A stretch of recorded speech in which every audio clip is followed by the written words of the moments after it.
শীতের হিমেল হাওয়ার সঙ্গে সঙ্গে বাড়িতে চলে এসেছে তরতাজা মটরশুঁটি। এবার এই মটরশুঁটিগুলোকে নিয়ে করব কি, তো চলো আমার সাথে আমার রান্নাঘরে, দেখতে হবে না কি করব। তো প্রথমে মটরশুঁটিগুলোকে একদম ভালোভাবে ছাড়িয়ে ধুয়ে রেখে দিয়েছি। তারপর এই মটরশুঁটিকে আমি পেস্ট বানাবো। তার জন্য প্রথমে মিক্সিং জারের মধ্যে মটরশুঁটিগুলো নিয়ে নিলাম, আর তাতে দিচ্ছি এক টুকরো আদা আর দুটো কাঁচা লঙ্কা দিয়ে ভালো করে মিহি করে একদম পেস্টটা বানিয়ে নেব।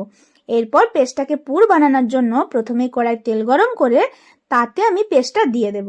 পেস্টটা দিয়ে দেওয়ার পরে পরিমাণ মতো নুন, চিনি আর একদম সামান্য, যেটাকে অল্প পরিমাণে বলা হয়, ওই রকমই মাপের মশলাগুলো আমি নিচ্ছি। তাতে দিচ্ছি দেখো হলুদ গুঁড়ো, জিরে গুঁড়ো, ধনে গুঁড়ো আর একটু লঙ্কা গুঁড়ো।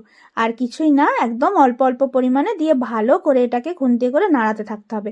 নাড়ানো কিন্তু বন্ধ করা চলবে না, তাহলে নিচের দিকটা পুড়ে যাবে। তাই সমানে নাড়িয়ে নাড়িয়ে এটাকে ভালো করে ভেজে নিতে হবে। ঠিক যখন নাড়াতে নাড়াতে কড়া থেকে উঠে আসবে তখন জানবে পুরটা রেডি। তারপর পুরটাকে তুলে নিয়ে এটাকে ঠান্ডা করতে দিয়ে দেবো।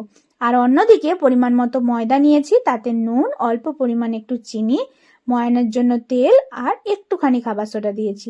দিয়ে নর্মাল যে জল থাকে সেই জল দিয়ে, মানে কোনো গরম জল এখানে আমি ব্যবহার করিনি, নর্মাল জল, রুম টেম্পারেচারে যে জলটা থাকে ওই জলটাকে দিয়ে ময়দাটাকে আমি ভালো করে মেখে নিলাম।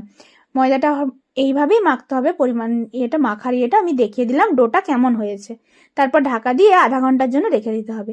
তারপর ওর থেকে লেচিগুলো ছোট ছোট করে পাকিয়ে নিয়ে ওর মধ্যে পুর ভরে নিয়ে এক এক করে সব সাজিয়ে রেখে দিলাম।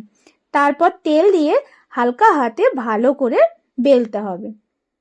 তোমরা আবার বেলা দেখে কেউ হেসো না, কারণ ঠিকঠাক গোল হচ্ছে না, কেউ গোল হচ্ছে তো কেউ বেঁকে যাচ্ছে।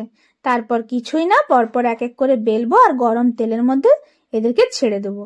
এরা গরম তেলে উল্টে পাল্টে নিজেরাই ফুলে ঢোল হয়ে যাবে, আমাকে আর কোনো পরিশ্রম করতে হবে না। আমার শুধু একটাই কাজ, খুন্তিয়ে করে এপিট ওপিট তুলে নিয়ে এদেরকে তেল ঝরিয়ে নিচে নামিয়ে দিতে হবে। তারপর আর কি, আবার ঠিক একইভাবে ওই রকমভাবে আরেকটাও আমি ভাজা দেখিয়ে দিলাম, ওই সেম প্রসেসে দিয়ে প্রত্যেকটা কচুরি এইভাবে আমি ভেজে নিলাম।